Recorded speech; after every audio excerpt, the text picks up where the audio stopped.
திருப்பி நான் பேசுகிறேன், பேசிட்டு நான் என்ன ஏதுன்னு சொல்கிறேன். அப்படி இல்லைனாலும் சனிக்கிழமை மதியத்துக்கெல்லாம் அனுப்பிச்சி விட்டுட்டு பசங்களை சாமி கும்பிட்றதுக்கெலாம் வந்துடுவாங்க. இல்லை இந்த மாதிரி வந்தால் தாண்டா டச் விட்டது ரீகால் பண்ண மாதிரி இருக்கும் உங்களுக்கும். சரியா? ஓகே கிரிஜா, நான் சென்னையில் இருக்கேன். ஓகேடா, பை. ஏதோ அது எனர்ஜி ட்ரிங்க் மாதிரி எடுக்கிறது, வைக்கிறது, ஊத்துறது.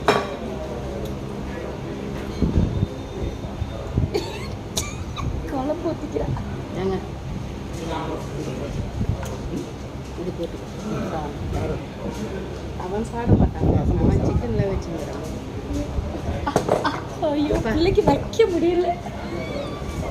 அப்போ ரசம் போட்டு சரி, அப்போ உனக்கு வேணாமா?